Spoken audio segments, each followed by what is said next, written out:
हिंदी व्याकरण का क्लास 8 का लेसन नंबर 5, जिसका नाम है प्यारे बच्चों उपसर्ग। तो आइए प्यारे बच्चों शुरू करते हैं। उपसर्ग की परिभाषा देखते हैं। सबसे पहले, वे शब्दांश जो शब्दों के आरंभ में जुड़कर उनके अर्थ में परिवर्तन या विशेषता लाते हैं, उन्हें क्या कहते हैं? उपसर्ग। किन्हें?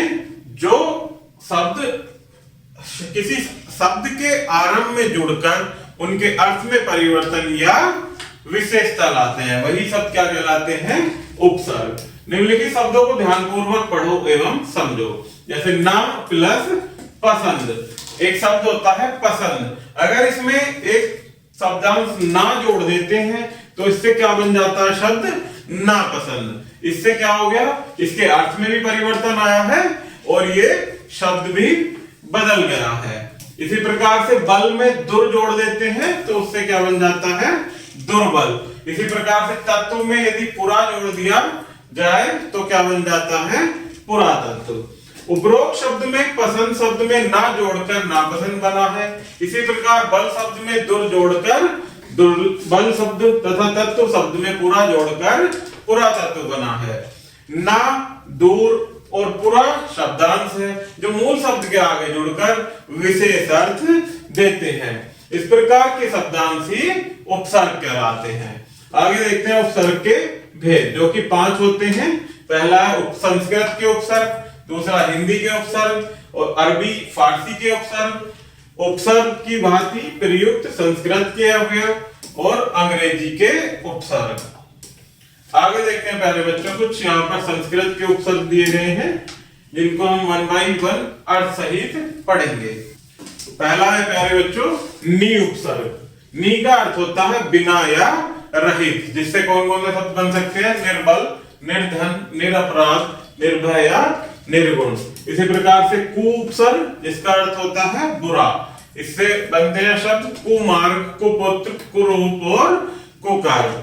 इसी प्रकार से नेक्स्ट है अनु, जिसका अर्थ होता है पीछे या हीन, अपूर्ण। इसका उदाहरण है अनुरोध, अनुभव, अनुराग, अनुसार, अनुरोध। नेक्स्ट है प्रति, इसका अर्थ होता है हर एक या विरुद्ध। प्रति क्षण, प्रतिदिन, प्रतिकूल। इसी प्रकार से सु, अच्छा, शुभ, सहज या सरल। सुपुत्र, सुलभ, सुकुन, सुशिक्षित, सुबुद्धि या सुरक्षित। अप का अर्थ होता है बुरा, हीन और अपूर्ण। अपमान, अपशब्द, अपराध या अपशय। परा उपसर्ग के अर्थ होते हैं उल्टा, पीछे या विपरीत। इसके उदाहरण है पराधीन, पराजय, परामर्श, पराकाष्ठा। नेक्स्ट है अभि। अभि का अर्थ होता है सामने, पास या चारों ओर। अभिमान, अभिशाप, अभिनव, अभिवादन या अभिषेक। नेक्स्ट है अति। अति का अर्थ होता है प्यारे बच्चों अधिक, अतिरिक्त, अतिक्रमण, अत्याचार, अत्यधिक। नेक्स्ट है शब्द उपसर्ग दूर, इसका अर्थ होता है बुरा। इससे शब्द बनते हैं दुर्दशा, दुर्गम, दुर्भाग्य और दुराचार। अव का अर्थ होता है हीन, बुरा और नीचे। अवसान, अवगुण, अवशेष और अवकाश। नेक्स्ट होता है उपसर्ग अप।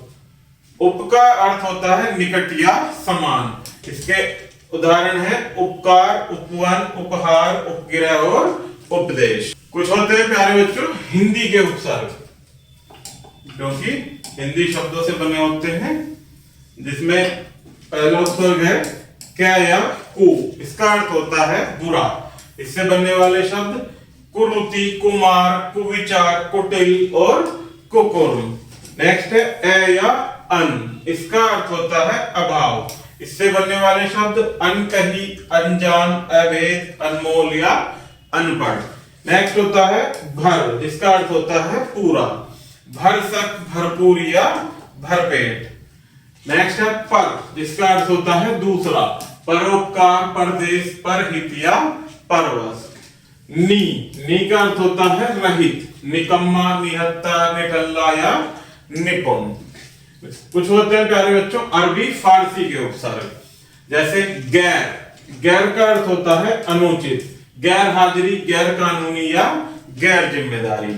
नेक्स्ट है कम, इसका अर्थ होता है अल्प, कम उम्र, कमजोर, कम वक्त या कम अक्ल।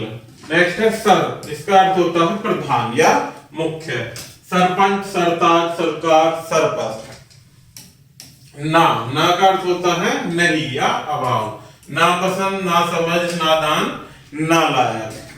हम का अर्थ होता है साथ या समान, हम उम्र, हमराही, हमराज, हम शक्ल।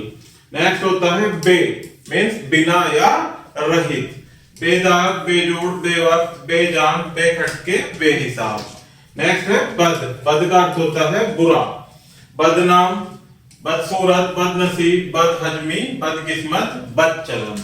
इसी प्रकार से नेक्स्ट क्वेश्चन प्यारे बच्चों, उपसर्ग की भांति प्रयुक्त संस्कृत के अव्यय, जिसमें पहला है स्वय। स्वय का अर्थ होता है अपना, इससे बनने वाले शब्द स्वदेश, स्वतंत्र, स्वराज, स्वाभिमान और स्वार्थ। नेक्स्ट है अंत या अंतर, जिसका अर्थ होता है भीतर, अंतरराष्ट्रीय, अंतर्मुखी, अंतःपुर, अंतर्मन या अंतरात्मा। नेक्स्ट है सह का अर्थ होता है साथ, सहमत, सहचर, सहपाठी या सहयोग। नेक्स्ट है सत, जिसका अर्थ होता है अच्छा, सत्पुरुष, सत्कार, सत्कर्म या सतत। नेक्स्ट है पुनर का अर्थ होता है प्यारे बच्चों फिर से या फिर, पुनर्विवाह, पुनर्जन्म, पुनर्निर्माण, पुनर्विचार या पुनरावृत्ति। इसी प्रकार से कुछ होते हैं प्यारे बच्चों अंग्रेजी के उपसर्ग, जैसे डिप्टी का अर्थ होता है उप, डिप्टी कमिश्नर, डिप्टी इंस्पेक्टर।